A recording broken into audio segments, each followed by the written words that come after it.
Ahora, específicamente sobre los temas de alopecia, que recuerden, siguen siendo realmente las mismas estructuras que se ven afectadas en el tema del acné, pero ahora de manera más particular sobre el folículo piloso.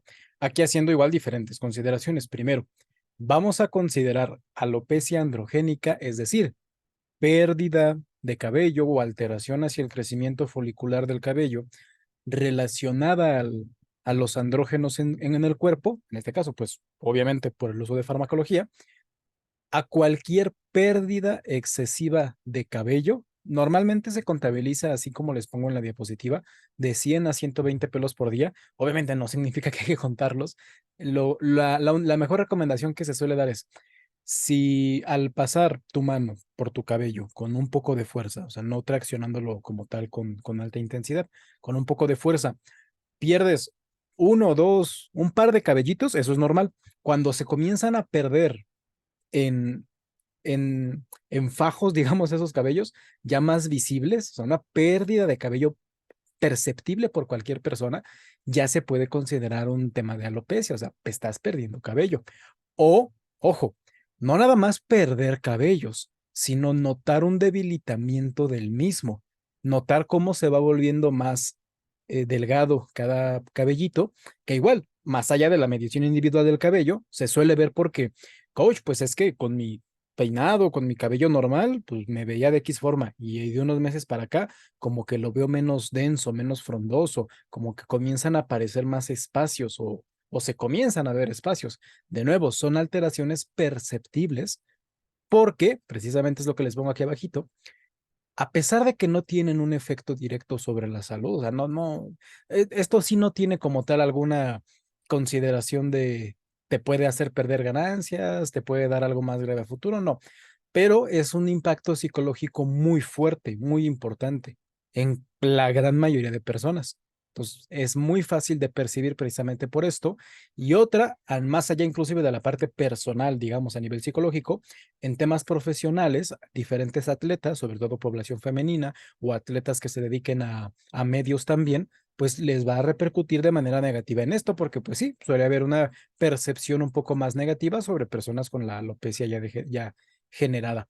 También tener en cuenta que específicamente esta relación de perder cabello por los andrógenos es más o menos común en la población en general. Estas son como las estadísticas epidemiológicas del cómo se reparte esta alteración en la población. Más o menos arriba de los 50 años, pues la mitad de los hombres vamos a tener este tipo de alopecia, sobre todo en pérdida de cabello, y casi la mitad de las mujeres en debilitamiento del cabello, ambos a razón de los andrógenos. De hecho, aquí, por ejemplo, pueden ver que en las mujeres, en los hombres es progresivo, 30, 40, 50% correspondiente a la edad en población general. En mujeres, fíjense cómo hay un salto muy grande de los, 20 de los 40, 50 años a arriba de 50, pasamos del 25% con algún tipo de alopecia androgénica al 40%. ¿Por qué? Porque es en este momento en donde se da el cambio de la menopausia. Y esta menopausia, pues tiene que ver justamente con la estabilización hormonal, que al final es bajan estrógenos, suben andrógenos en la mujer posmenopáusica. Entonces se incrementa bastante. Que por cierto, voy a tratar, chicos, de dejarles también por ahí, se los iba a comentar en la sesión pasada, pero voy a tratar de dejarles por ahí también como extra. Nada más no lo mencionen en el grupo, por favor, porque es un extra, es un regalo muy extra que les quiero dar. Voy a dejarles ahí en la sección de la clase de la cuarta semana un pequeño anexo de un contenido adicional específicamente sobre la importancia o las relaciones del control hormonal femenino de manera natural en relación al entrenamiento, nutrición y diferentes condiciones, es decir, ciclo menstrual, ciclo ovárico, anticonceptivos, embarazo, menopausia, triada del atleta, todo esto. Por ahí lo voy a dejar como un anexo, son un par de horitas completamente adicionales para quien quiera meterse también a revisar eso que les puede servir como refuerzo a todo lo que vamos viendo en los módulos de la certificación, ¿ok? Pero bueno, es por eso, por esos cambios hormonales que se dan durante la menopausia. Entonces, en cualquier tipo de persona es posible que llegue a aparecer esto más en hombres y más cuando hay una predisposición genética, precisamente porque la alopecia, como todas las expresiones de las proteínas, se regulan a través de la información genética. Lo que hace en este caso es el andrógeno llega hacia la célula, estimula los núcleos y pues genera en este caso los patrones de caída de cabello característicos que vamos a ir viendo en este tipo de alopecias. A nivel de estructura en particular, hay muchas interrogantes, no es que sea un mecanismo 100% ya digamos descifrado, pero al menos a donde apuntan la mayoría de hipótesis o modelos sobre este tipo de alopecias, es que fíjense aquí en la imagen, este es el pelito, o sea, es el vellito, ¿ok? Ese es el pelito. Esta es lo que conocemos como membrana basal, que es simplemente la parte de abajo del folículo, el cual va a estarse nutriendo por los capilares sanguíneos. La sangre es la que lleva los andrógenos, tanto testosterona, pero sobre todo DHT, la dihidrotestosterona, que va a estimular esto, células papilares, células epiteliales y melanocitos. ¿Qué son estas tres cosas? Básicamente son células papilares para la capacidad como tal o no de que el folículo crezca. Células epiteliales para regular el crecimiento como tal del cabellito. Y el melanocito, pues su color.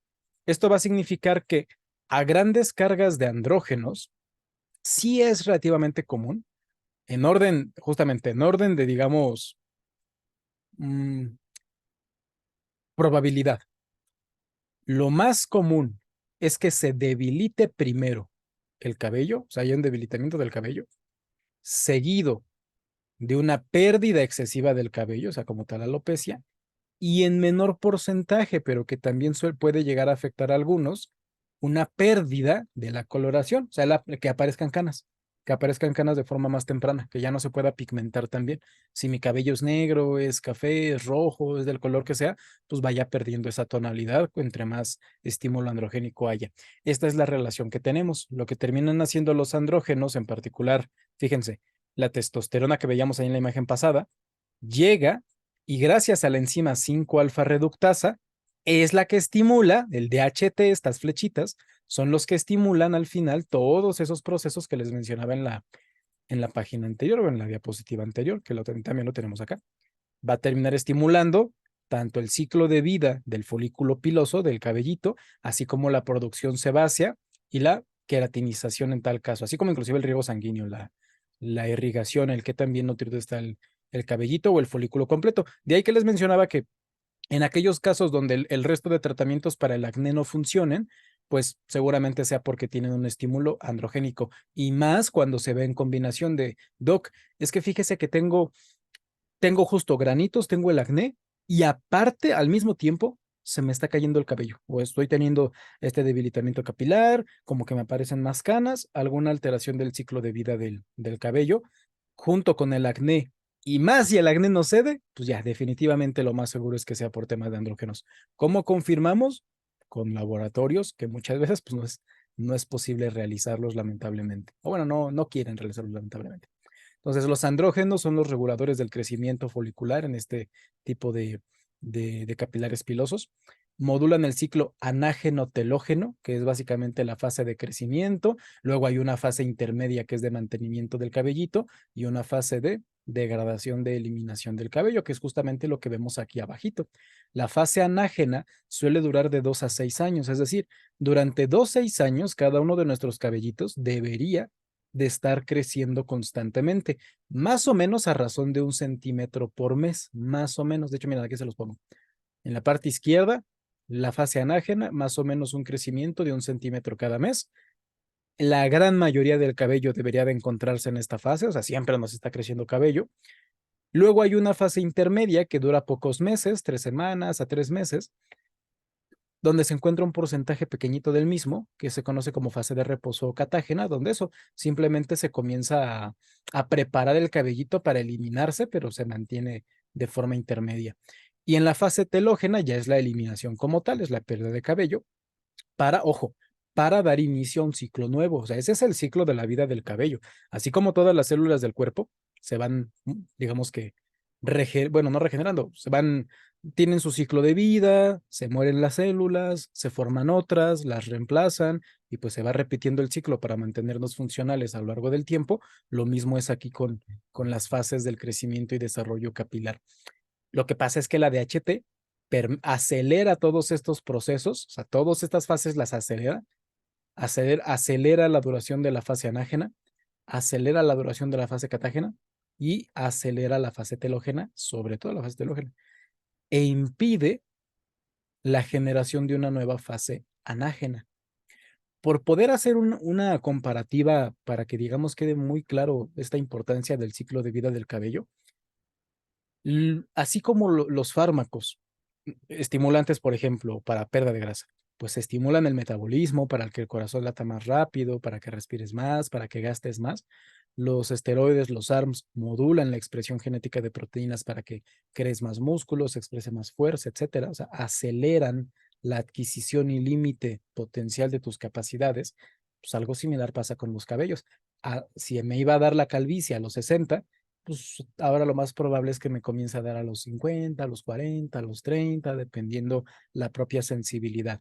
Tanto la pérdida completa del cabello, que es la alopecia en sí, como el debilitamiento y la alteración del melanocito, de la coloración, su pigmento, que también mencionábamos. De ahí que se den todo este tipo de síntomas, bueno, de características y alteraciones hacia el crecimiento folicular. El objetivo principal, por tanto, de estas hormonas DHT es la papila dérmica, la que veíamos es la responsable de regular propiamente el ciclo de vida del cabello. La DHT es el principal agente metabolito activo, perdón, de la testosterona, por lo que veíamos acá. La DHT, dihidrotestosterona, se forma gracias a los niveles elevados de testosterona y su conversión a través de la 5-alfa reductasa. De aquí que podemos cambiar. La testosterona de base no la podemos cambiar, porque cualquier cosa que nos estemos metiendo, pues nos va a estar estimulando esto de una u otra forma. Más directamente, pues si son esteroides. Esto pues no lo podemos eliminar durante un ciclo. Esto, la 5-alfa reductasa, sí la podemos comenzar a inhibir para evitar que se convierta en DHT. Y ya en última instancia podemos bloquear la DHT, pero pues eso también traería consecuencias a nivel de otros sistemas, que es como lo que no queremos tampoco. Cosas importantes a tener en cuenta, muy específicos aquí. Todo lo que hemos visto, el tema del engrosamiento de voz, el tema de efectos estrogénicos, el tema del acné, todos los demás efectos, sobre todo los virilizantes en la mujer, todos son tratables. O sea, te comienza a engrosar la voz, bueno, ya veíamos, puedo optar por utilizar alguna de estas terapias anteriores para tratar de minimizar, y lo mismo con otras alteraciones virilizantes.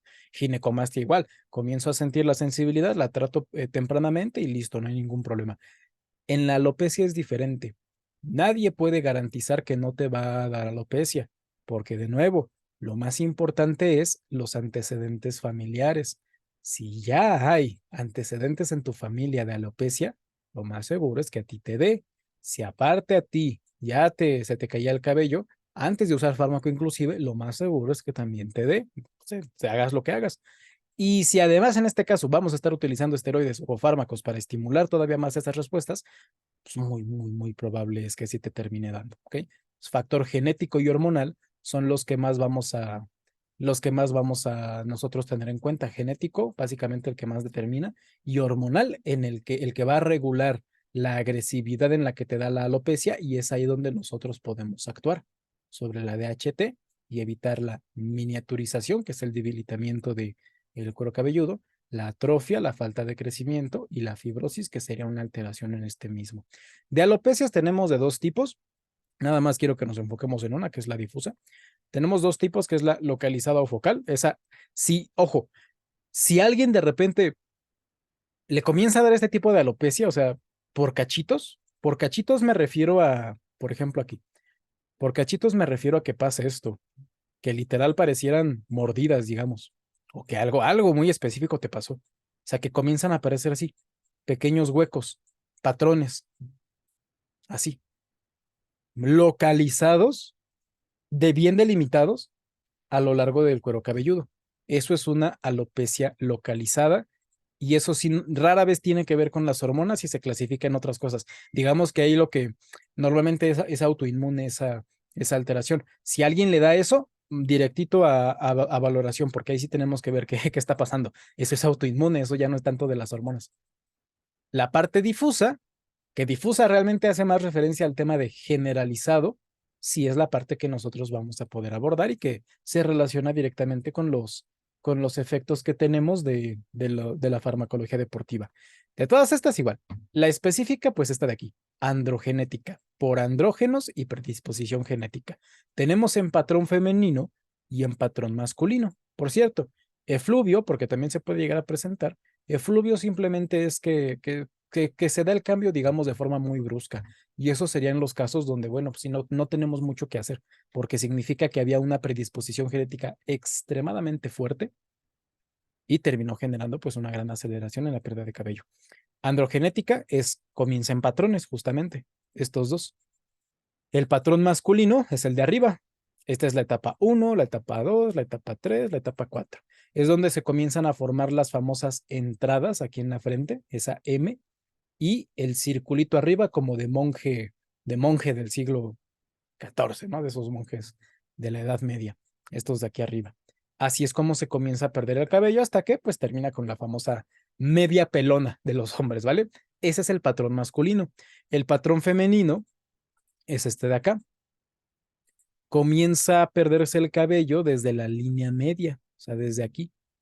Fíjense cómo se va aperturando junto con un debilitamiento de los capilares y cada vez más esparcidos. Eso significa que entonces a los hombres les da esta y a las mujeres les da esta.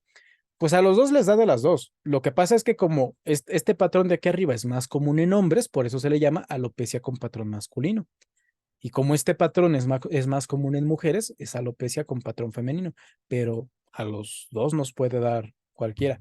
A un atleta hombre le puede dar el patrón femenino y a una atleta mujer el masculino, pero es general, o sea, comienza de manera progresiva. Lo que vamos a hacer entonces, pues es eliminar los efectos de la DHT y los andrógenos en general sobre la glándula sebácea y el folículo piloso, porque van a ir de la mano. De hecho, si tenemos a alguien con acné, que por ejemplo, Doc, es que yo tengo acné y se me está cayendo el cabello, pero la verdad, de esos dos, a mí el único que me preocupa es el cabello, no me importa el acné. Puedo nada más enfocar las cosas a lo del cabello y el acné, pues ahí dejarlo. No, sí hay que tratar las dos cosas juntas. O sea, sí puedo tratar el puro acné y dejar la calvicie aparte, pero no puedo hacerlo al revés. No puedo tener acné sin tratar y, e intentar generar un tratamiento, en este caso relacionado a hormonas, de la alopecia, porque van a estarse interfiriendo entre ellos. Entonces, si tengo un tratamiento para el acné y perdón, si tengo alopecia y tengo acné, debo de mandar el tratamiento para los dos. El del acné, pues ya lo vimos, y simplemente pues se le agregaría esta parte de alopecia, pero no utilizarlo de manera única en caso de las dos a la par, acné y alopecia. ¿Cuál va a ser el tratamiento de la alopecia androgénica? Pues así como veíamos en el acné, tenemos varias opciones, desde tópicos, o sea, ungüentos, orales, pastillas, mesoterapia, que es la inyección específica de cosas en el cuero cabelludo, plasma rico en plaquetas, como también teníamos en las terapias auxiliares de la parte del acné, y trasplante capilar, que ya es el tratamiento definitivo real de la alopecia, o sea, es la cura, entre comillas. Lo único que te lo puede quitar al 100%, pues es eso, ¿ok? Entonces, vamos a seguir la misma línea que veíamos con el acné, por eso lo veíamos primero. Así como hay varios tratamientos, lo mejor suele ser una combinación. De hecho, lo mejor, ya se los adelanto, suele ser la combinación de minoxidil, que es un tratamiento tópico, con un tratamiento sistémico como finasteride, dutasteride y otros antiandrogénicos en general. Justamente esto que les pongo aquí. El minoxidil o minoxidilo es un vasodilatador y actúa aumentando, por tanto, el flujo sanguíneo. Vasodilatador, lo que significa, pues literal, es eso, que el vaso sanguíneo, esto que teníamos aquí, el riego, el flujo de la sangre, se dilata, o sea, el vasito, el tubito, se hace más grande, entonces le cabe más sangre, pasan más nutrientes, pasan más cosas y puede llegar con mayor facilidad a ejercer sus efectos sobre el capilar. El minoxidil por eso es que se utiliza como tratamiento para la calvicie, para crecimiento de cuero cabelludo en general. Donde tú te lo pongas, estimulas la circulación de la sangre en esa zona, estimulas el efecto de las hormonas sobre esa zona y pues debería de crecer más el cabello. Ese es el principio, digamos, básico del minoxidil. Entonces, estimula y el resultado esperado es que extienda la fase anágena, extienda la fase de crecimiento. Si por mi alopecia, por mi genética, por el fármaco que uso, que son todos, recuerden, Mi fase anágena natural, sin nada, me dura 5 años. Pero cuando me meto fármaco me dura un año. O sea, se me está cayendo el cabello mucho más rápido cuando uso fármaco. Pues el minoxidil va a hacer que en lugar de durarte un año, te dure 1.5, 1.2, 2 años, 1.1, aunque sea. O sea, extiende un poco la fase anágena. Un poquito, pero que al final ayuda.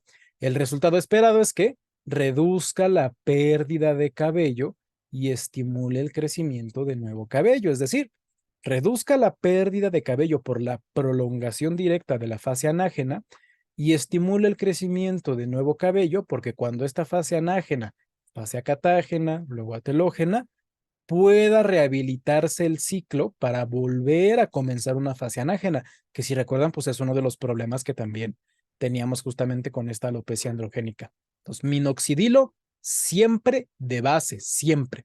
Finasterida y dutasterida, inhibidores selectivos de las isoenzimas 1 y 2, aunque particularmente la finasterida inhibe sobre todo la tipo 1 y dutasterida la tipo 2, bueno, las dos, mejor dicho. Eso traduzcámoslo como que la finasterida es un poco más noble, menos agresiva, y la dutasterida pues es más potente, ¿ok? Va en ese orden. Lo mismo que les decía de tamoxifeno, clomifeno, bueno, pues aquí es finasterida, dutasterida. Quédense con eso.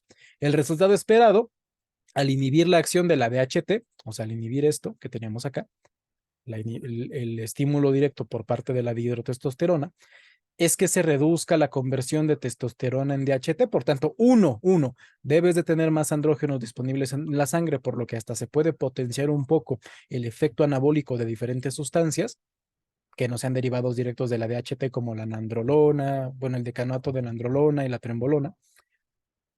Y se espera que disminuyan la influencia negativa de esta DHT sobre los capilares, o sea, menos pérdida de cabello y más crecimiento de los mismos. Antiandrógenos en general, como la espironolactona, que no actúan directamente sobre la inhibición de la enzima alfa reductasa, sino que compiten con los receptores, como lo que veíamos que hace la espironolactona, la ciproterona y la flutamida van a bloquear los andrógenos en los folículos pilosos, reduciendo el efecto negativo sobre el crecimiento del cabello. Por ejemplo, la manera más directa que les puedo mencionar que se puede llegar a utilizar es la siguiente. Tratamiento, así. Primera opción en hombres primero. Primera opción en hombres, finasteride y dutasteride. En mujeres, la primera opción, lo pongo aquí, primera opción en mujeres serían antiandrógenos, o sea, la, espironolactona, la flutamida y la ciproterona. ¿Y qué decíamos de la ciproterona? Sola cuando no hay alteración menstrual en combinación con etinil E2, o sea, etinilestradiol, cuando sí la hay. Ese es el abordaje general. Primera opción en hombres, finasteride, dutasteride. Primera opción en mujeres, antiandrógenos, espironolactona, flutamida y ciproterona, sola cuando no hay alteración menstrual y en combinación con estradiol, cuando sí la hay, ¿vale? Primera opción. La segunda opción en mujeres sería finasteride y dutasteride. Y la segunda opción en hombres sería, normalmente es un incremento de las dosis, pero sí se podrían llegar a combinar tratamientos. Yo personalmente, y bueno, no yo, más bueno, sí yo, pero aparte de yo, lo que se recomienda a nivel de la mayoría de asociaciones internacionales en este caso, endocrinología, que se llega a ver, inclusive de cirugía estética y de medicina estética, la mayoría solamente recomienda que se incrementen las dosis de esto, que en hombres no se mezcle con lo de abajo, porque lo de abajo sí puede generar efectos más adversos sobre el hombre que en la mujer. Entonces, de ahí que haya esta diferencia. Ketoconazol, como con las terapias, digamos, auxiliares, ketoconazol, que ya lo mencionábamos aquí atrásito, tiene un efecto local. Este sí se puede llegar a utilizar en hombres, a pesar de ser un antiandrógeno, por lo mismo de que es una terapia local. Ketoconazol, minoxidil, finasteride, dutasteride, sería un combo completo para el tratamiento de la alopecia. Entonces, ketoconazol se podría llegar a utilizar sin ningún problema. Láseres de baja densidad, plasma rico en plaquetas, también se puede utilizar. Y aquí hay diferentes, digamos, investigaciones, que es lo que les menciono. Minoxidil, moduladores, qué tipo de fármaco se utiliza, qué tipo de efectividad hay, pero al final el resumen es, entre mejor puedas combinar minoxidil con otra cosa, más eficiente es. Minoxidil con finasterida y dutasterida para hombres, y en tal caso se le agrega ketoconazol y minoxidil más antiandrógenos para mujeres, y en tal caso igual se le agrega ketoconazol, ¿vale? Ese es como el gran resumen de cuáles son más efectivos. Mesoterapia, carboxiterapia, microneedling, que el microneedling, déjenme ver si lo tengo por aquí. No, no hay una imagen. Pero bueno, el microneedling es como esto. Es como esto, pero en lugar de inyectarte algo, simplemente te hacen perforaciones en cada capilar. O sea, lo que hace el microneedling es eso, es o sea, microneedling es como microagujerear de agujas, de jeringas. Lo que se hace es pues tratar de meter una jeringa así, en cada folículo piloso, hacer un agujerito para que justamente se estimule más también el riego sanguíneo y disminuya, por tanto, pues la aparición o agresividad de la alopecia que estamos tratando de combatir. Esa es la función del microneedling.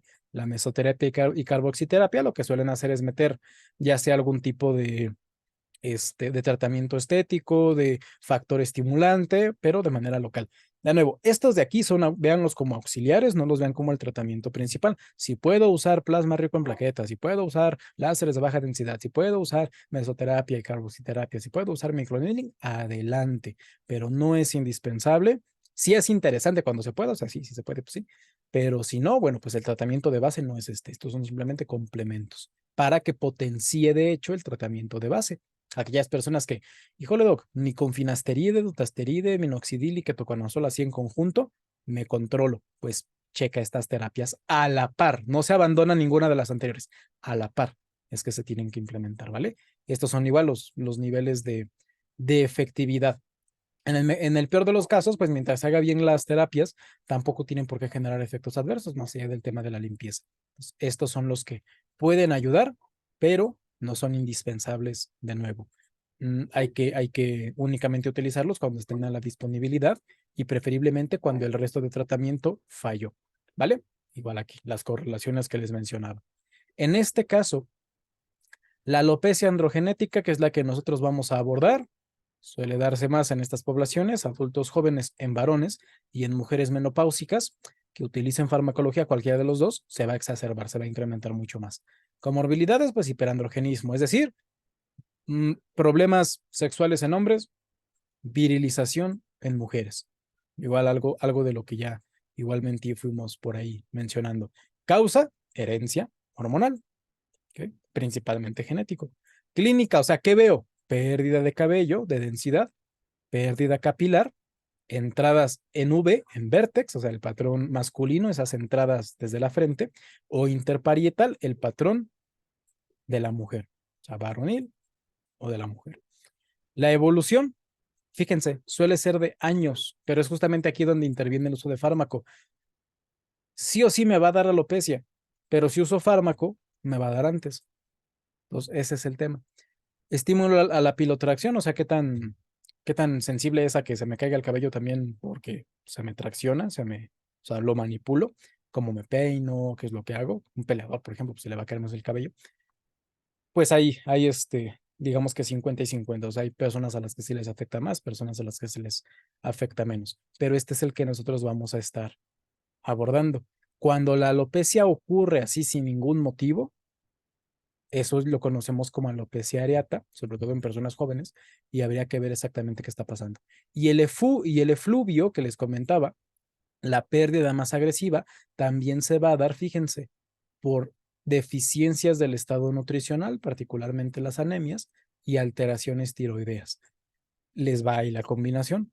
Si estoy utilizando farmacología deportiva para el desarrollo como esteroides, ARMS y derivados, y a la par estoy utilizando en orden de agresividad hormona tiroidea, clenbuterol, salbutamol, estimulantes en sí, pero principalmente tiroideas, puedo aumentar más el tema de la alopecia androgenética.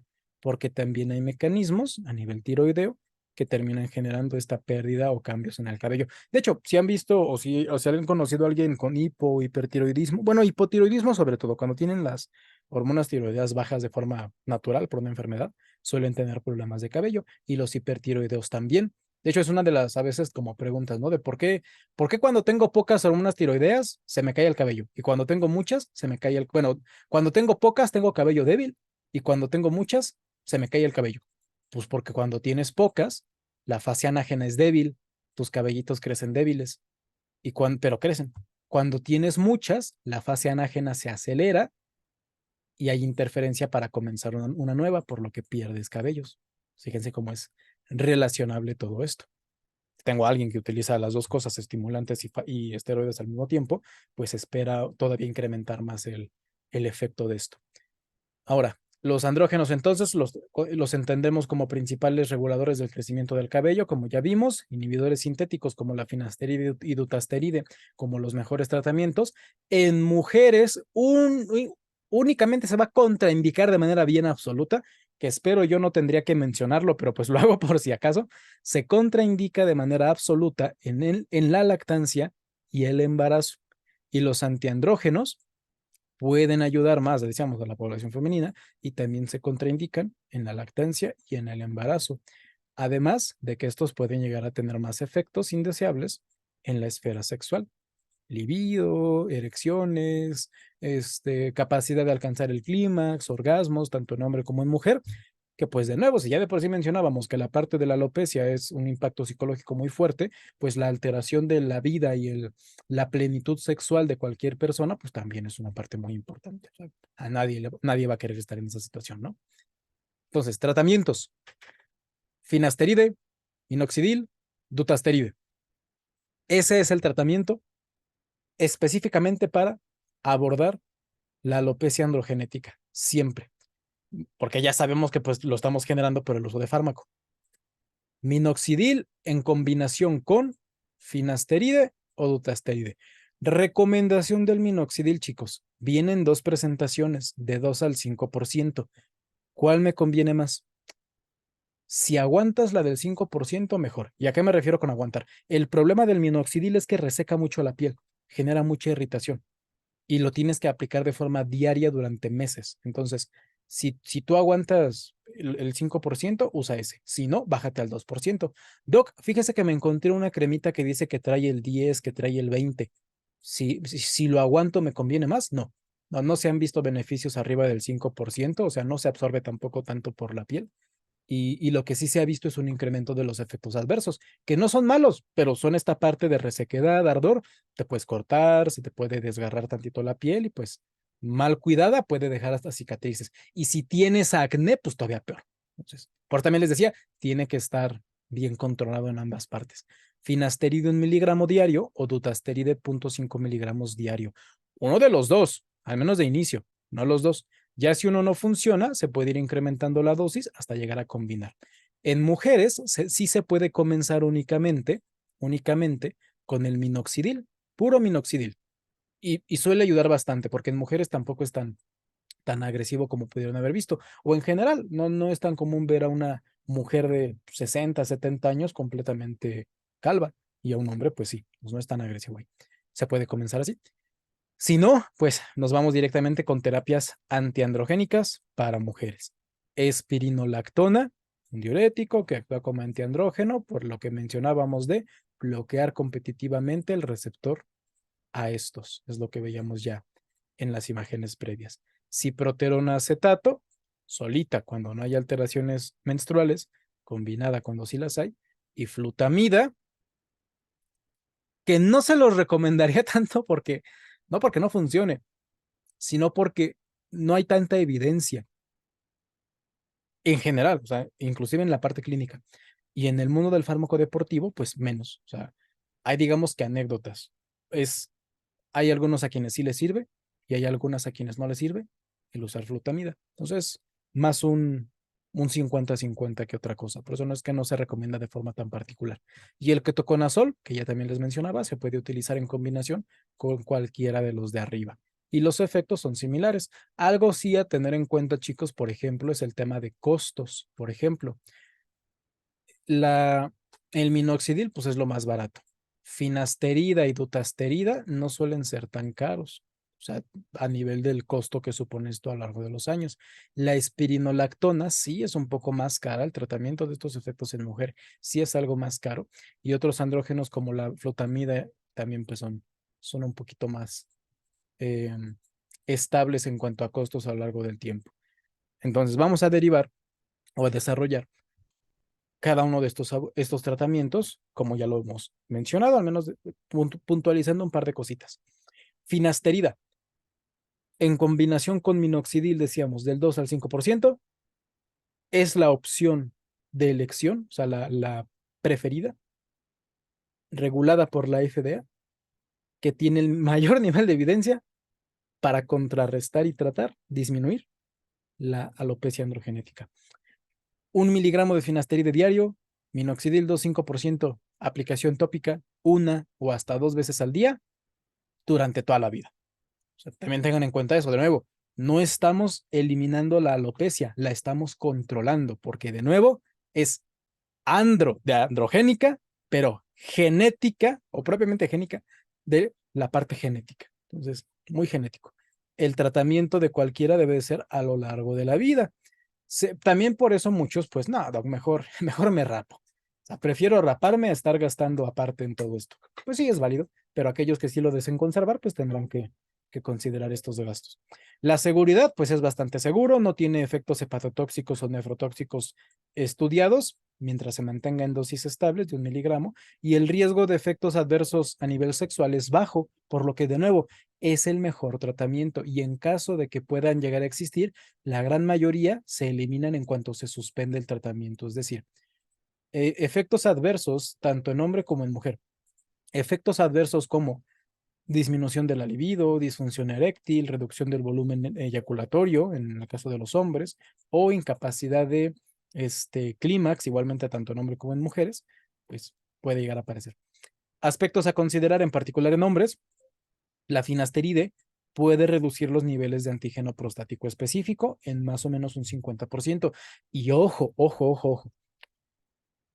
Así como los esteroides estimulan el crecimiento de la próstata y estimulan, por tanto, pues la aparición del antígeno prostático, que es la prueba para que muchos habrán escuchado para detectar el cáncer de próstata. Aguas, porque no están así. Una cosa es que la próstata crezca, que es hiperplasia prostática, y puede ser benigna. De hecho, en la mayoría de casos es benigna. De hecho, en el uso de esteroides en particular, no se ha comprobado una relación entre cáncer de próstata y el uso de los mismos. Lo que sí hay es un agrandamiento de la próstata, pero de nuevo, no significa cáncer, solo que está creciendo.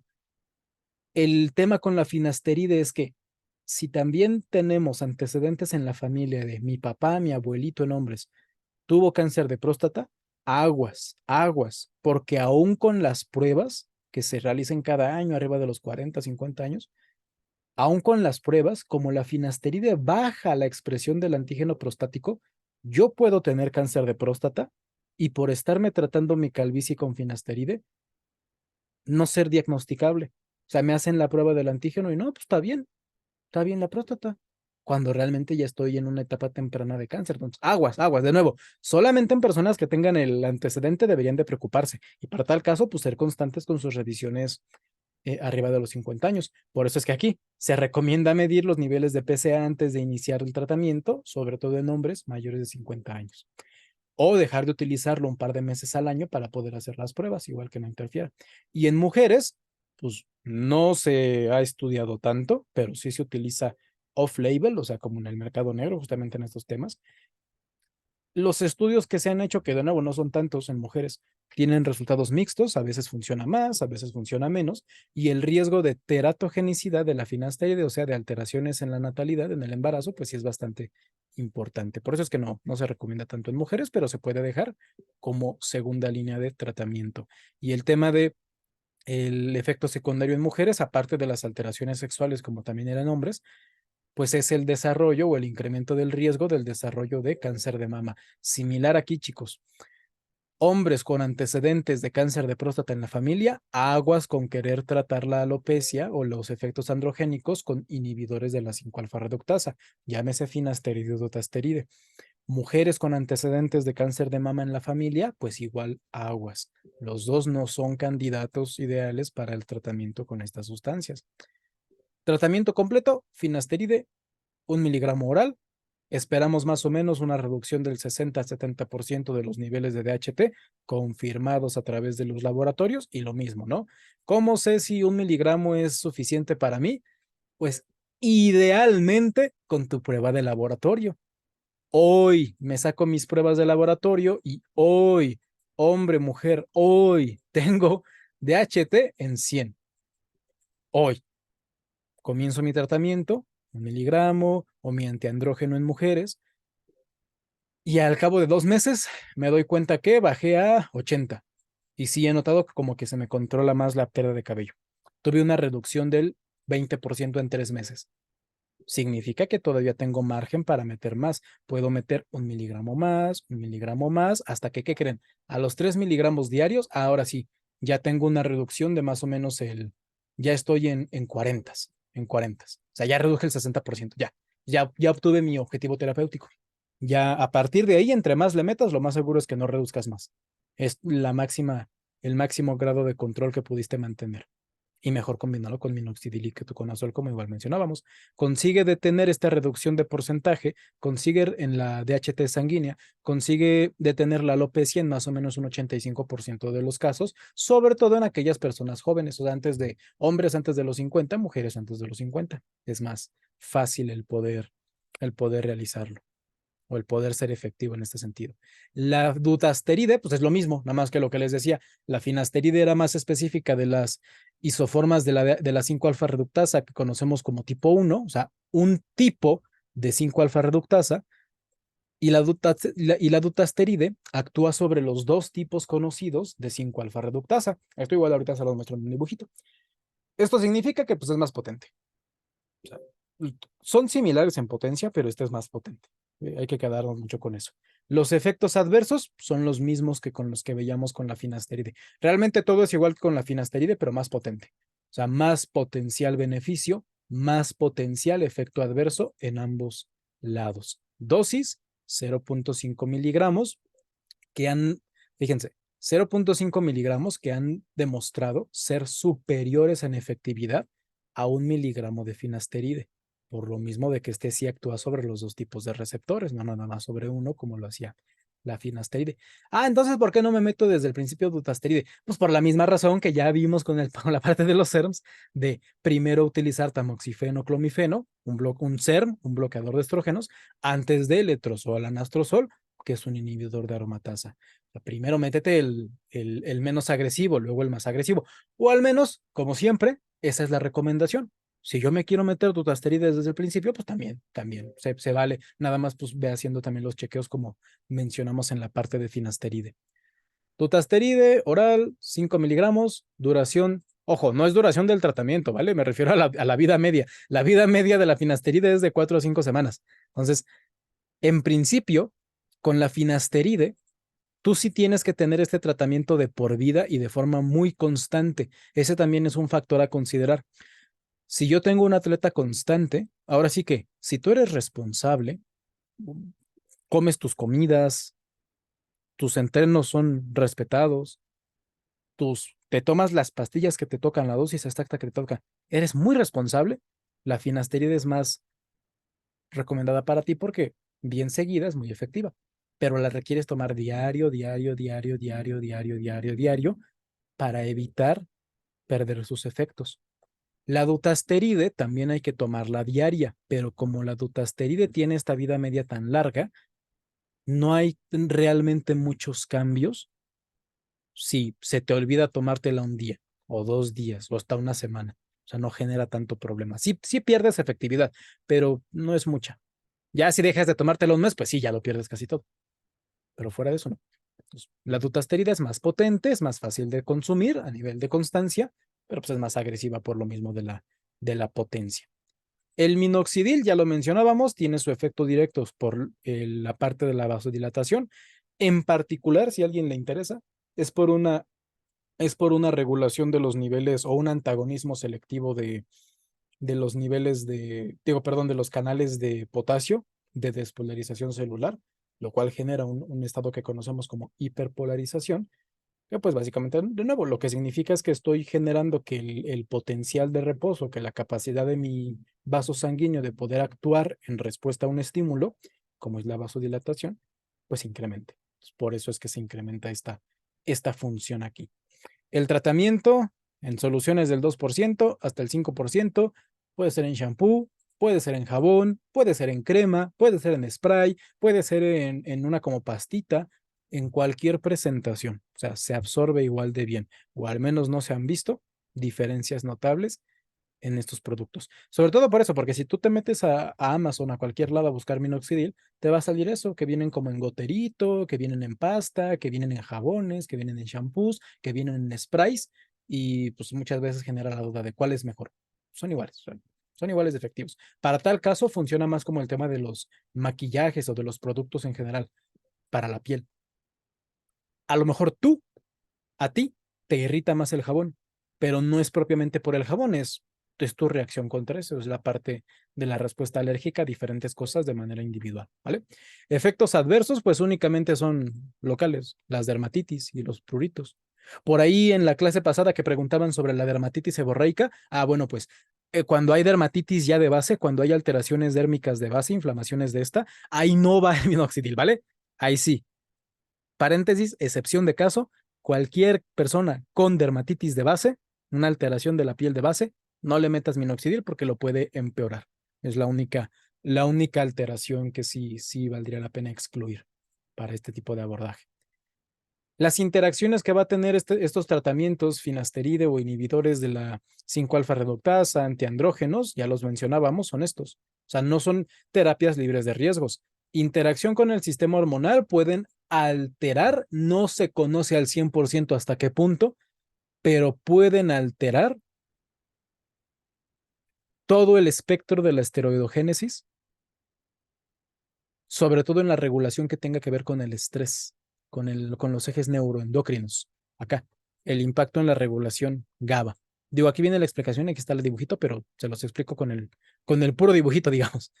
Acá lo que vemos en el dibujito, en el esquema, es el uso, déjame lo pongo aquí. Esta es una enzima hepática que se encarga de hacer un montón de cosas. Esa enzima permite que la dihidrotestosterona, o sea, la DHT, se produzca a partir de diferentes vías, de la progesterona, particularmente en mujeres, o de los andrógenos, la testosterona en particular, pero también la androstenediona en hombres. Bueno, androstenediona y progesterona en mujeres, testosterona en hombres, pero los dos podemos producirla de cualquier lado. Esta DHT, fíjense cómo genera dos subclases, perdón, esta de acá, de la derecha, cómo genera dos subclases, que es lo que decíamos, la finasteride actúa sobre uno y la dutasteride actúa sobre los dos, por eso la dutasteride es más potente. Este efecto regulador de acá abajo, termina afectando los niveles de estos dos. El GABA, sobre todo, que es el que nos interesa porque es el que más interfiere en otras vías, el GABA y la regulación de la expresión de receptores estrogénicos y progestagénicos. ¿Qué significa todo esto de forma muy resumida? Que cuando yo estoy metiendo un fármaco para inhibir esta conversión, esta 5-alfa reductasa, y altero los niveles de dihidrotestosterona, con la finasteride, que es tipo 1 selectivo, este de acá, vuelvo muy probable que los efectos GABAérgicos se vean alterados. Entendamos efectos GABAérgicos como efectos psicosomáticos. Por eso veíamos que muchas veces era tema de disfunción sexual, de problemas del desarrollo de ese estilo, el uso de inhibidores de reductasa, perdón. Y fármacos como la dutasteride, que sí bloquean los dos tipos de receptores, pueden generar, aparte de más agresivos con esa parte sexual, también generar expresiones más sensibles a nivel de estrógenos, porque ya decíamos, porque como estoy inhibiendo la vía, pues tengo más posibilidad de convertir la testosterona en lugar de DHT, convertirla en estrógenos, y porque aparte tengo disregulado, o sea, ya no tengo la regulación directa de de limitar la expresión de los receptores estrogénicos, en este caso en su fracción beta, de limitar estos receptores estrogénicos porque no tengo la expresividad de los andrógenos. O sea, vaya que por el propio desbalance genero efectos psicológicos y efectos más estrogenizantes o al menos más sensibilidad a estos que terminan, o sea, ese es el primer paso. Bloquear esto genera alteraciones en esto y en esto. Pero las alteraciones en esto y en esto terminan generando alteraciones en todo lo demás. Entonces, de ahí que puedan llegar a alterar los niveles hormonales y que de repente haya personas que sí puedan llegar a tener sensaciones diversas, digamos, cuando se hagan este tipo de tratamientos. El impacto en las respuestas de la esteroidogénesis, en las respuestas psicológicas individuales, es relativamente variado. Todas estas, por ejemplo, esta raya de en medio, esta raya de en medio, es la actividad de la 5-alfa reductasa. La 5-alfa reductasa actúa sobre cada una de estas vías, sobre la progesterona, sobre los corticosteroides, sobre la aldosterona, sobre la testosterona, sobre todo esto. De hecho, un efecto, por ejemplo, de estos inhibidores es que sí pueden bloquear aquí por ejemplo, pueden disregular el ciclo aldosterona y pueden generar no es retención de líquidos, es justamente lo contrario, impiden un estado de sequedad extremo, entre más agresivo sea esta inhibición. Por eso, de nuevo, la dutasteride, por ejemplo, al ser más potente y sí terminar inhibiendo ambos subtipos de DHT, genera a veces un aspecto un poco más tapado, digamos, al utilizarlo como tratamiento en la alopecia. La finasteride, que es tipo 1 selectivo, genera menos este efecto y es más imperceptible. Pues, si me interesa estar seco, pues, doc, quiero usarlo, pero fíjese que voy a competir en un mes, pues trata, de hecho, si vas a competir en un mes, pues inclusive trata de suspender el tratamiento de la alopecia, si es que quieres llegar o si ocupas llegar muy seco, hay categorías donde no, o hay objetivos donde no. O doc, si por este medio profesional o por cualquier motivo igual quiero llegar muy seco, pues lo mismo, trata simplemente de manejarlo de la manera más conservadora posible para evitar tener que andar metiendo otras cosas para llegar seco. La espironolactona no tiene esos problemas, pero la espironolactona, acuérdense, ya no es un inhibidor de la 5-alfa reductasa. La espironolactona ya es un antiandrógeno, estos de aquí abajito, antiandrógeno como tal. Los antiandrógenos, ya los mencionábamos, simplemente es porque genera una competencia para inhibir los receptores androgénicos contra la testosterona, contra la DHT, por lo que reduce efectos de los fármacos un poquito. Y también compite contra los receptores de mineralcorticoides, por lo que la respuesta al estrés también puede incrementarse el cortisol y reducirse la retención de líquidos. Se incrementa la diuresis, o sea, se incrementa la cantidad de veces que voy al baño.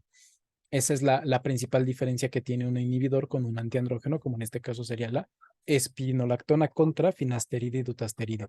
Dosis de 25 a 200 miligramos durante más de 20 años de manera continua en diferentes personas, en diferentes poblaciones, no ha demostrado tener efectos negativos en particular, nefrotóxicos sobre todo sobre el hígado, más que sobre sobre nefrotóxicos a nivel del riñón, más allá de sobre el hígado, ¿vale? Y se espera pues una mejoría de más o menos la mitad, o sea, casi el 50% de los pacientes que sí noten esta mejoría en cuanto a la cantidad de cabello que pierden y cantidad de beneficios visualizados por tanto. Dosis típica, nos quedamos entonces de 25 a 200 miligramos al día, igual de manera continua, no se suspende el tratamiento. Si se me olvida usarlo por una semana, por un par de días, sí afectas la efectividad final que va a tener este tratamiento para la alopecia. Y pues no es lo ideal. La espironolactona tiene efectos secundarios, sobre todo sobre el nivel hídrico, como el aumento de la micción, que es el aumento de las veces que vas al baño, la diuresis, cambios en los niveles de potasio, que igual personas que tengan problemas cardíacos, pues no sería lo más recomendable. Y sí, pueden dar calambres más seguido, todo esto, y mareos. O sea, en principio no son cosas graves, pero sí hay que tenerlas lo más a raya posible, porque al inicio no son graves, pero si no las cuido, sí, no, pues sí voy muchas veces al baño, voy 30 veces al baño, pero pues no le tomo importancia. Ah, pues eso puede incrementar desde la aparición de infecciones de vías urinarias hasta cierta disregulación en la formación de litos, de las piedritas. El tema de potasio, pues algo similar en los músculos, desde el corazón hasta con los que entrenamos. Y mareos, pues desmayos, alteraciones del rendimiento a lo largo del tiempo. O sea, de nuevo, no son graves al inicio. Realmente en los primeros años no esperaríamos que pasara mucho con la espironolactona. Por eso les ponía aquí atrásito que se han utilizado en tratamientos de hasta por más de 20 años seguidos y no demuestran como tal una afectación demasiado grave. Mientras yo solito no deje que esto progrese. O sea, vaya, de nuevo, que sí, ya voy 50 veces al baño, me desmayo a cada rato, siento que me duele el corazón o que mis músculos se acalambran 10 veces al día, bueno, pues vete a checar, porque eso ya no es normal, no deberías de responder hacia la espironolactona. Esa es la única recomendación. Flutamida, que es el que mencionábamos, es más caro, es menos común, pero vaya, es una opción de tratamiento al final del día que también vamos a tener para estos efectos. La flutamida la vamos a poder utilizar para evitar la expresión génica de los efectos de la DHT. Esta es la digamos, forma que utiliza. Esta es la DHT, es como un rombito. Esta es la flutamida, es como un rombito, pero con un cuadrado en medio. Es una figura diferente, pero que puede, por esos extremos, digamos, en dos triángulos, puede unirse a los receptores de DHT. O sea, fíjense, aquí el rombo pues son dos triángulos. Cada triangulito se une a una parte del receptor. La flutamida son dos triangulitos más un cuadrado, pero sus triangulitos le permiten unirse al mismo receptor. Entonces, impide que se exprese la DHT sobre las funciones del organismo. De nuevo, en todo el organismo, o sea, tiene igual los efectos sobre el rendimiento sexual y lo demás que hemos visto en todos los casos. Dosis de 125 a 250 miligramos al día, preferiblemente divididos en 2 o 3 tomas. O sea, si son 2, pues cada 12 horas. Si son 3, cada 8 horas. Si la única forma en la que de veras voy a ser constante es haciéndolo en una sola toma, bueno, pues una sola toma cada 24 horas. Pero son las recomendaciones que se dan. Consideraciones importantes: como actúa, como antiandrógeno, se suele utilizar como parte del tratamiento de cáncer de próstata, sobre todo en esos casos que ya están más avanzados. Actúa como antiandrógeno al bloquear la acción de las hormonas androgénicas, como la testosterona, que van a estimular el crecimiento de las células cancerosas. Pero tiene también esa, ese enmascaramiento de los niveles de antígeno prostático detectables en casos elevados. Recomendación, la misma que veíamos con los inhibidores de reductasa. Si te puedes tomar una analítica, o sea, si tienes los antecedentes y te puedes tomar una analítica de PSA en hombres, de antígeno prostático específico, antes de utilizarlo para compararlo después conforme vayas avanzando, mejor. O sea, mejor. Hirsutismo. El hirsutismo, decíamos, es un trastorno en el que las mujeres desarrollan un exceso de vello facial o corporal debido al desequilibrio hormonal, muchas veces visto en cosas como el síndrome de ovario poliquístico, pero que aquí sabemos, pues está causado por el uso de farmacología deportiva. ¿Ok? En algunos casos, la flutamida puede utilizarse para evitar el desarrollo de este crecimiento folicular, así como vemos, estimula el folículo piloso del cuero cabelludo. En acné severo también se puede llegar a utilizar, básicamente por los mismos mecanismos que hemos descrito, pueden utilizarse los bloqueadores e inhibidores de andrógenos. La ciproterona más etinilestradiol de manera específica, bueno, esto igual ya lo vimos mucho, pero les dejo las dosis de forma muy particular. Ciproterona sola, específicamente para el tema del cabello, de 12.5 a 50 miligramos diarios. Ciproterona con etinilestradiol, normalmente la combinación que ya viene preparada, digamos, de venta comercial, es la que se va a utilizar igualmente de manera diaria. Ciproterona sola cuando no hay alteración menstrual. Ciproterona con estradiol cuando sí hay alteración menstrual. Bueno, es la misma que les pongo, ¿ok? Y el ketoconazol como terapia auxiliar extra en el abordaje de cualquiera de las dosis y sustancias anteriores. Y este es uno de los efectos justamente que tenemos de manera más puntual respecto al ketoconazol. Fíjense cómo el ketoconazol, uno de los problemas que tiene, y también hay que tener en cuenta esto, el ketoconazol puede potenciar la efectividad de cualquiera de los demás tratamientos, desde el acné hasta la alopecia, hasta el hirsutismo, todos, pero, en un porcentaje no tan estudiado, porque ni siquiera les puedo decir si es mucho o es poco, no está tan estudiado, pero se ha llegado a ver que sí puede llegar a afectar la producción de otras hormonas, sobre todo aquellas relacionadas con el estrés y el balance hídrico, o sea, cortisol y aldosterona, por estas vías que ven. Los taches es donde actúa el ketoconazol básicamente. Bueno, los taches y donde aparece ket. Sí, donde actúa el ketoconazol. Estos dos son otros dos fármacos, ¿vale? No les hagan caso. El ketoconazol actúa sobre estos. Actúa, por ejemplo, directamente sobre la síntesis. El STAR es una reguladora de la expresión de esteroides, justamente. Entonces, el actúa directamente sobre la regulación que tenemos para convertir el colesterol en los diferentes esteroides. De ahí que a veces, de nuevo, pueda llegar a generar efectos diversos en las personas. Por eso se los ponía como una terapia auxiliar, o sea, es extra. No se recomienda como desde la base del tratamiento, ni en acné ni en alopecia. Y es lo que se ve en diferentes investigaciones, en este caso en bases de datos sí muy completas, como lo es Cochrane. Quien no la conozca, pues es una base donde puedes buscar análisis y como posturas cada ciertos años de toda la información científica que existe sobre diferentes temas, sobre todo en la parte del abordaje sobre la salud. ¿Okay? Entonces, estos son los tratamientos específicos a nivel farmacológico para la alopecia, para el acné androgénico, para el hirsutismo, para el hiperandrogenismo en general, visto desde cualquier lado, este engrosamiento de la voz, todo esto, a nivel fármaco. A nivel nutrimental, aparte de las recomendaciones de base que ya les mencionaba al inicio, en complemento al acné, de mantener una buena dieta, un entrenamiento estable, etcétera, sí se han visto igual diferentes sustancias que pueden llegar a utilizarse para mejorar los efectos antiandrogénicos en particular, tanto en la pérdida de cabello como en todos los demás efectos que mencionábamos, engrosamiento de la voz, este, crecimiento de cabello en patrón masculino, en vello corporal me refiero, el hirsutismo y otros. Este tipo de elementos o de nutrientes que vamos a poder utilizar son estos de acá. ¿Okay? Particularmente zinc, vitamina E y vitamina B. De hecho, esa es una combinación que se suele usar mucho. Y ciertos suplementos naturales, que son estos de acá, Serenoa repens, Pigeum africanum, Sabal cerulata, Curcubita pepo, semillas de calabaza, etcétera. Estos se proponen como inhibidores de la 5-alfa reductasa de origen vegetal, pero no son tan efectivos. Entonces, de nuevo, pueden llegar a funcionar tal vez para una persona que le da alopecia androgénica de forma natural, porque tiene una pequeña disregulación.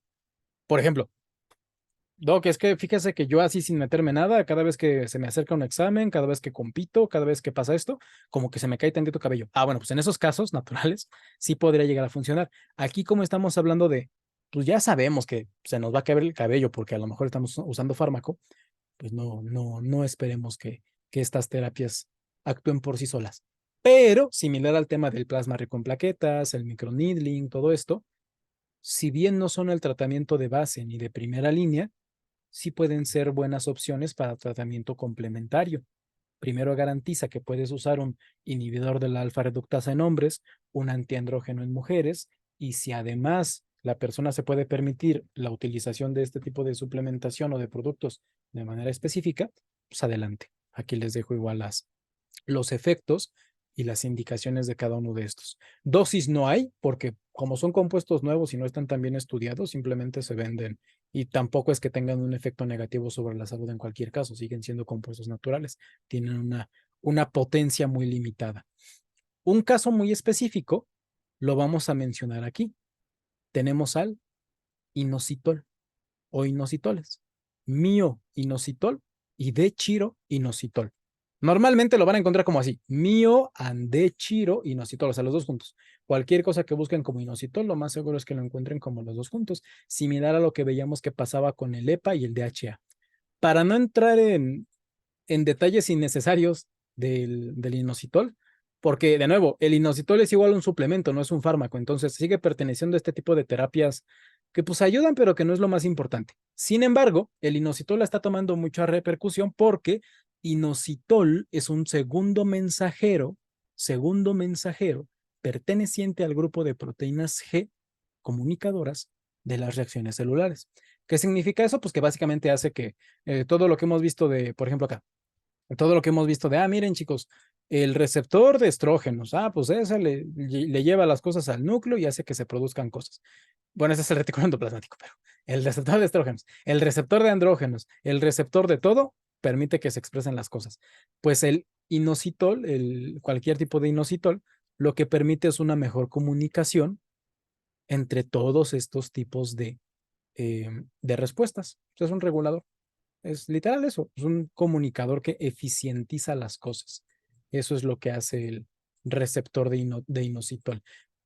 Por eso es que se propone para cosas como el síndrome de ovario poliquístico, de ovario poliquístico, de síndromes metabólicos, de cualquier alteración hormonal, porque regula cosas desde la señalización insulínica, desde la expresividad y reacción hacia FSH y LH, gonadotropinas, desde la producción de hormonas esteroideas, desde la producción de hormonas corticosteroideas, desde la regulación del uso de energía, desde la regulación del uso de minerales en la nutrición celular, desde el todo. O sea, optimiza que tus células trabajen bien. Si es recomendable, hay muy buenos estudios, muchos de ellos son mixtos, ¿ok? Pero en la mayoría de casos, aquí lo podemos ver, no hay efectos adversos. Entonces, aparte de las sustancias o nutrición de base, aparte de los compuestos antiandrogénicos como recomendación auxiliar, un suplemento que sí les diría, traten de meterlo cuando les sea posible, tanto en hombres como en mujeres, desde temas de PCT hasta abordaje de efectos adversos, es esta parte del inositol. En lo que terminamos de ver a lo largo de los años, cuán realmente efectivo es, al menos a día de hoy, 2023, promete mucho. O sea, promete ser bastante efectivo. Y no es tan caro, o sea, cada vez es más económico, viene en buenas dosis, 500 miligramos diarios es más que suficiente y tiene el potencial para mejorar todos los efectos que hemos mencionado. Aquí uno igual. Aquí, por ejemplo, tenemos el de chiroinositol, justamente, y los efectos que tiene de chiroinositol, mioinositol, sobre la regulación de todas las expresiones que les mencionaba. O sea, como desde la expresión de gonadotropinas, de LH, FSH, desde la esteroidogénesis, desde la regulación del uso de nutrientes, desde la capacidad de aromatizar o de androgenizar las hormonas a través de su respectiva enzima, la aromatasa o la alfa-reductasa, funciona. O sea, de nuevo, regulan mucho. O sea, para poder simplificar mucho este dibujito, regula mucho el tema del inositol. Y como es económico, o no es tan caro, mejor dicho, vale la pena poder utilizarlo a dosis de 500 a 1 miligramo diarios, que es básicamente lo que la mayoría van a traer en 2 cápsulas normalmente. ¿Vale? Y aquí las demás vitaminas y minerales que mencionábamos pueden servir como terapia de ayuda adicional para intentar estabilizar más la parte endocrina. Pero vuelvo a ser muy enfático. En teoría, si no tenemos deficiencias dietéticas, no las necesitamos. Y al menos las partes de vitaminas y minerales, desde un multivitamínico general, lo podríamos llegar a conseguir, como el de Forzagen que les comentaba en la clase pasada. Cosas específicas, vitamina D, ashwagandha, porque la ashwagandha ayuda a la regulación del estrés, o sea, de las respuestas al estrés. Les pongo aquí dosis de cada uno y su mecanismo de acción, que en la ashwagandha es un adaptógeno. O sea, tú te vas a estresar, pero te estresas menos. Esa es la mejor forma de describir un adaptógeno. Te regula, no te quita estrés. Ojo, no es un relajante, no es un somnífero, no es una benzodiazepina, ¿vale? No te estás drogando. La ashwagandha es un adaptógeno. Hace que tú respondas mejor al estrés. Nada más. La vitamina D, el ácido diaspártico, este no sería tan interesante, pero vaya, se puede utilizar. El omega 3 que ya mencionábamos, la maca, igual no tan interesante, pero se puede utilizar. En cada uno, ojo, les pongo las dosis, o sea, aquí abajito. O sea, no se las menciono, pero es porque igual ahí están los recursos en plataforma. Aquí están las dosis, el método de uso, el mecanismo de acción de cada uno de estos, que de nuevo simplemente son auxiliares. Nuestro tratamiento principal para efectos estrogénicos, pues son los que ya veíamos acá. En los SERMs, tamoxifeno, clomifeno, inhibidores de aromatasa, anastrozol, letrozol y en su defecto exemestano, inhibidores de 5-alfa reductasa, dutasteride, finasteride, antiandrógenos, espironolactona, ciproterona, drospirenona, sola, cualquiera de las dos, o con etinilestradiol, y las terapias tópicas como el minoxidil y el ketoconazol. Esos son los tratamientos de base. Todo esto es adicional. Esto es adicional. Desde el inositol, aunque es el más recomendado, desde el inositol, esto es adicional. O sea, esto ya no es obligatorio. Magnesio, melatonina para mejorar el descanso, sobre todo ahí, cuando hay alteraciones en el descanso, pues la melatonina puede ayudar bastante. 1 a 3 miligramos diarios, un par de minutos antes de irte a dormir, ayudan a conciliar mejor el sueño y por tanto, pues tener una respuesta al estrés más favorable para la recuperación y estabilización hormonal. Probióticos, en caso de que igual haya ciertas alteraciones de la microbiota intestinal, que pues básicamente es, si tienes problemas para digerir ciertos alimentos o sientes una inflamación medio rara, antes o independiente al uso de los fármacos que emplees, pues los probióticos pueden ayudar. Aparte de que similar al tema del inositol, en los últimos años la microbiota intestinal o el microbioma intestinal, las bacterias que viven ahí, está en auge, entonces cada vez se estudia más y cada vez le encontramos más propiedades, por lo que se pone el énfasis en la importancia de probióticos, prebióticos y similares. Por último, cosas como la disfunción eréctil y efectos adversos a nivel sexual, los vamos a estar abordando también desde una perspectiva integral. ¿A qué me refiero con esto? Lo ideal, chicos, lo más ideal, y voy a ser bien enfático en eso, lo más ideal del mundo para abordar efectos como la disfunción eréctil y alteraciones sexuales en la vida de la persona es, punto número uno, hacer las cosas bien. Y con eso me refiero a lo que vamos o lo que desarrollamos en el módulo de pérdida de grasa, que es el que sigue, de cómo se utilizan los estimulantes, la tiroidea, todo esto, pues tratar de eso, de no excedernos, de no generar nosotros el problema. Lo que veremos o lo que se ve en el módulo de esteroides, que es el siguiente al que sigue, digamos, igual, tratar de regular potencias, vidas medias, etc.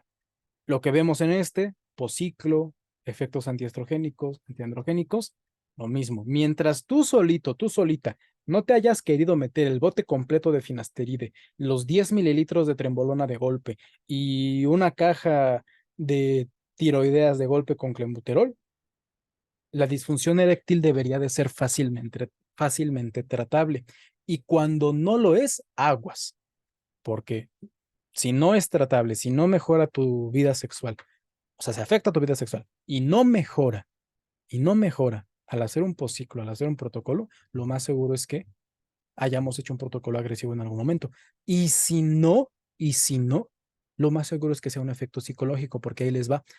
A pesar de que todo lo que les mencioné ahorita son causas que generan el tema de disfunción eréctil. Y ojo, disfunción eréctil no nada más me refiero literal a la erección del pene o a la erección del clítoris, porque los dos tienen esa capacidad de erectarse cuando hay excitación sexual, sino directamente a todo el entorno sexual y psicosomático que tiene que ver con el bienestar de la persona. Entonces, los mecanismos que funcionan a partir de aquí se ven alterados a nivel bioquímico precisamente porque no llega sangre a los órganos sexuales, no llega el estímulo nervioso hacia el cerebro, no se interpreta de forma adecuada, pero fíjense en algo, no suele ser, no suele ser, en cualquier caso que no sea abuso, o sea, lo que les decía de, me metí 300 pastillas de hormona tiroidea, me metí 20 mililitros de golpe de trembolona, o sea, mientras no haya hecho nada de veras muy absurdo, no suele ser fisiológico el problema sexual, suele responder más al entorno del atleta, a un aspecto de regulación del estrés. Y no me refiero nada más a, pues estás triste o estás deprimido. Me refiero a directamente, no regulas, o sea, no regulas bien las hormonas, pero no las sexuales. O sea, el problema no son tus hormonas sexuales, el problema son tus hormonas reguladoras del estrés. Esto que vemos en pantalla son los ejes neuroendocrinos que regulan las funciones hormonales que están estimulados negativamente por el cortisol, que es la famosa hormona del estrés. Entonces, cualquier cosa que estrese tiene más potencial de impedir que el resto de ejes hormonales se lleven a cabo de manera adecuada. De ahí que fíjense, surgen este tipo de algoritmos. Este es un algoritmo de diagnóstico endocrinológico, pero que voy a intentar resumirlo lo mejor posible, ¿vale? Muy simplificado, de cómo se aborda justamente el tema de la disfunción eréctil. sea, disfunción eréctil y problemas psicológicos relacionados a justamente estos temas. Primero, si ya tiene algún tipo de, o sea, si estás bajo un tratamiento de doc, es que a mí me pasa específicamente cuando meto trembolona, pero la quito y se me va. Bueno, ahí ya tienes la explicación, ¿no? Sí va a haber personas que por ciertos fármacos, mientras lo use, tenga este efecto, pero eso pues ya es propio de tu respuesta al fármaco. Si ya tienes ese tipo de ligación entre un tratamiento y el efecto, pues simplemente es esperar a que ese efecto se vaya, o sea, que retomes tú la capacidad después de terminar su uso. Si no se retoma o si se quiere intentar recuperar, porque de nuevo, no es tan fisiológico, chicos, el tema de las alteraciones sexuales y del bienestar no son tan fisiológicas, o sea, responden más al aspecto psicológico. Lo primero que se suele recomendar, fíjense, es terapia sexual. En la gran mayoría de casos es terapia sexual.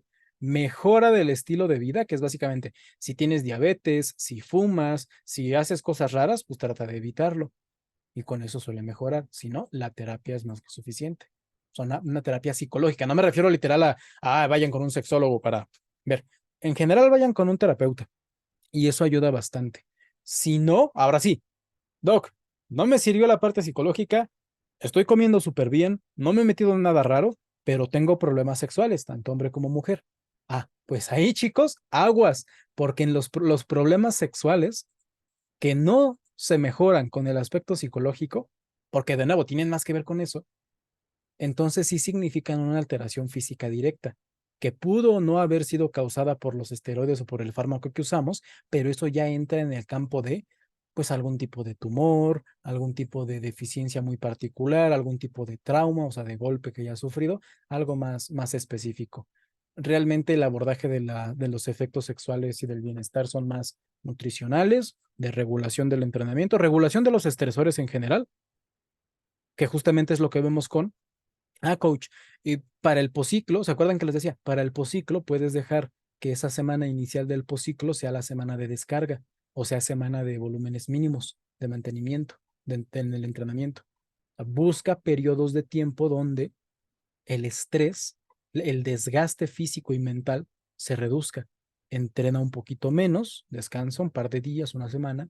La dieta, si la traías en un déficit exageradamente elevado, pues regresa al normocalórico o inclusive a un pequeño superávit. Y así con el resto de alteraciones.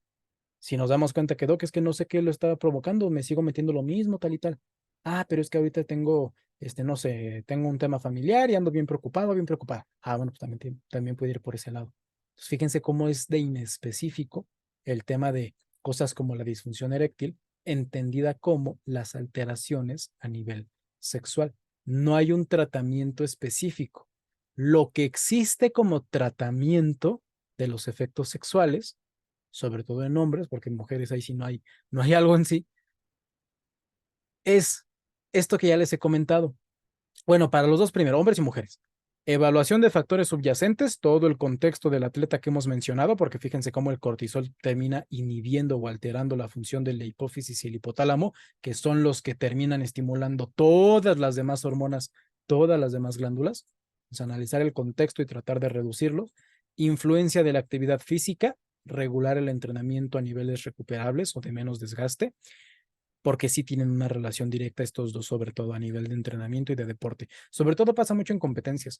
Un atleta, un chico, una chica que va a competir, use o no use fármaco, llega a tener problemas de desempeño sexual y van más relacionados con el nivel de desgaste físico y de nutrición que llegan a tener durante la preparación, que es normal, es normal. Por eso es que una vez corregidos deberían de eliminarse por completo.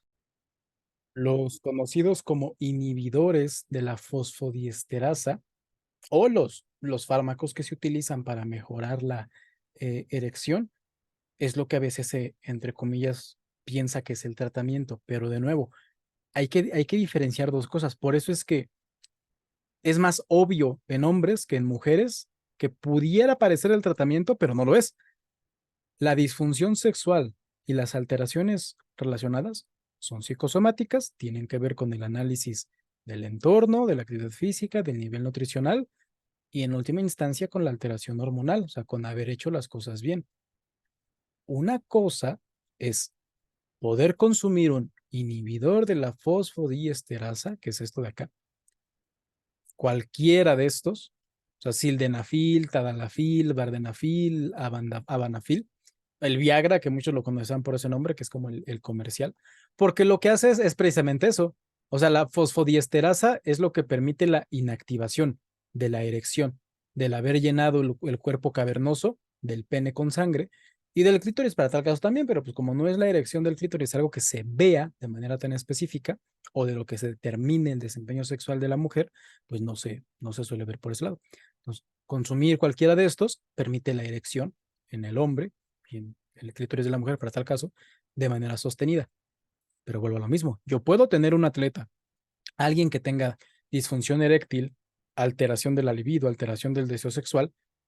Y sí, o sea, de nuevo, sí, tómate esto, cualquiera de estos fármacos, que es, aquí están las dosis, aquí está el tiempo que duran, aquí están los efectos más comunes, y vas a tener una erección en el caso de los hombres, vas a tener también esa mini erección en el caso de las mujeres a nivel del clítoris, pero no significa que vas a tener una restitución de tus funciones sexuales. O sea, una cosa es tener la erección y otra cosa es tener el disfrute y la conciencia plena de el acto sexual, digamos.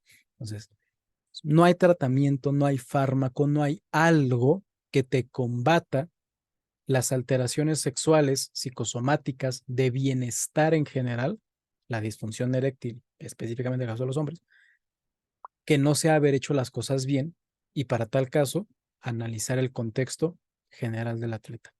Eso es lo que importa y eso es lo que debería de mantenerse, de hecho, para todo el resto de efectos adversos, ¿vale? Por último, y aprovechando que por ser pregrabada me puedo extender en tiempo con muchas cosas, por eso lo pudimos desarrollar más a detalle, vamos a abordar, yo creo que en otra parte, para que el archivo no quede tan grande, vamos a abordar, chicos, en la parte adicional, segunda parte de esta semana, por último, los famosos efectos a nivel del hígado, que igual son muy interesantes, son muy específicos y requieren de un abordaje de todo lo que ya hemos mencionado hasta ahorita para terminar implementándose de manera adecuada. ¿Ok? Entonces, en la siguiente parte, digamos aquí en plataforma, les dejo también el anexo de hepatoprotección y el regalo adicional que les comentaba de abordaje en la mujer deportista.